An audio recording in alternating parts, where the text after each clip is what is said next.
Aviodolge. Tamam, ben bekliyorum. Masa açar mı? Şu ileride daha biraz...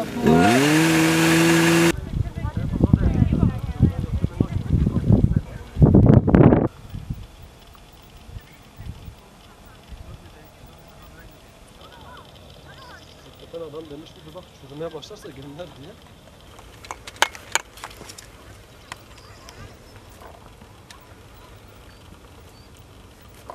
Tamam.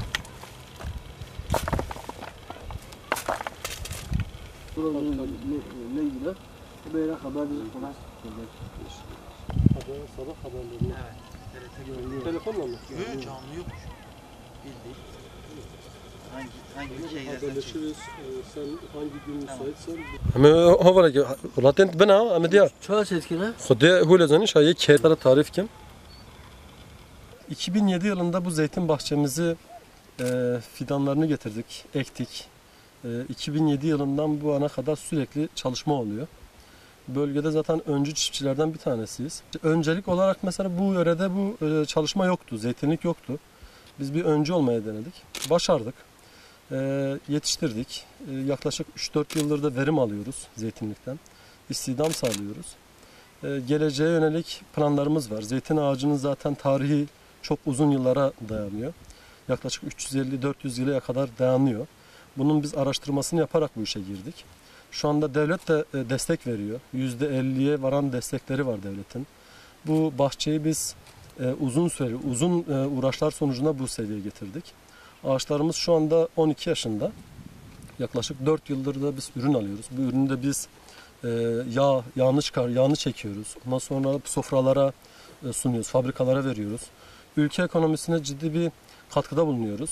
Zaten zeytinin yeri çok önemli ülkemizde.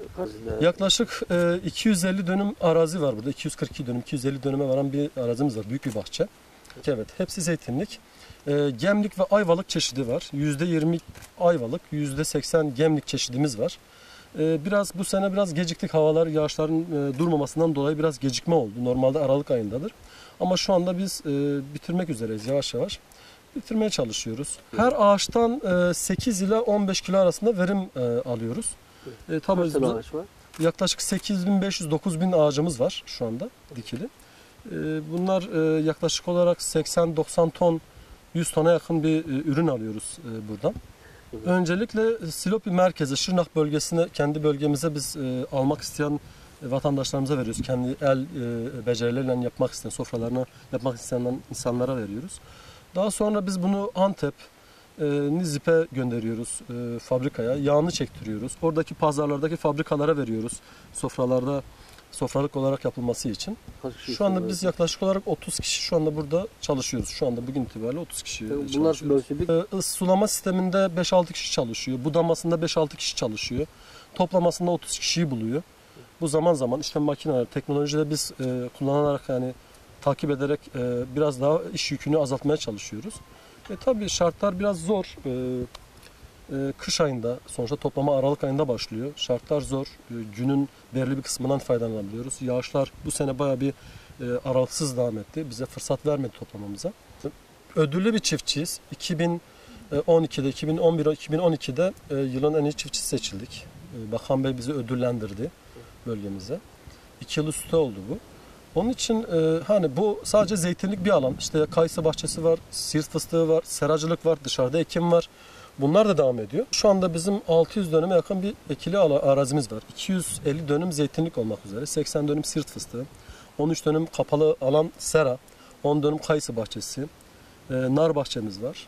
Hani şöyle söyleyeyim kısacası, devlet yapmak isteyen çiftçilere destek veriyor. Tabii şu anda mazot, gübre desteği her alanda veriliyor vatandaşa. Ama zeytine, ağaçların dikimine mütakip olarak devletin desteği var. %50'ye yakın bir şu anda desteği var yani. Yok, o tek sefere mahsustur bu destekler. Tek sefere mahsustur dikim zamanında. Ondan sonra yetiştiriyorsunuz. Biz bu 2007 yılında ektik. Yaklaşık 8-9 yıl bunun büyümesi için biz ilaçlar, gübreler, sürmeler, budamasını, ilaçlamasını yaptık. Ta ki son 3-4 yıldır da verim alıyoruz. Tabii bu verim de yavaş yavaş çoğalacak, büyüyecek. Zeytin zaten Türkiye'nin zaten belirli bölgelerinde var. Bizim bölgemizde zeytincilik yoktu. Biz 2007 yılından beri artık yavaş yavaş çoğalıyor. Çünkü yani burada iş varsa, kapının önünde iş varsa niye ben batıya gideyim? Niye ben diğer farklı yerlere gideyim ki? Sabah gelirim, çalışırım, akşam evime giderim, yatarım. Yani kendi aşım, kendi çoluk çocuğun içinde yatarım, kalkarım. Bu daha avantajlı çünkü.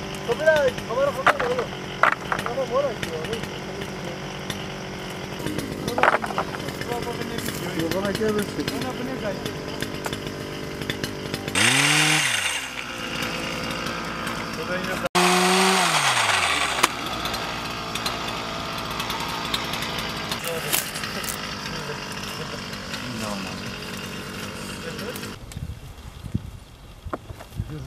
Ben de almam. Burasında yağmur yağmaya başlayacak. Ne yapayım? İşte dön. Gelevece hun hule taze verdi ne? Aynı öyle. Ben gönderdim.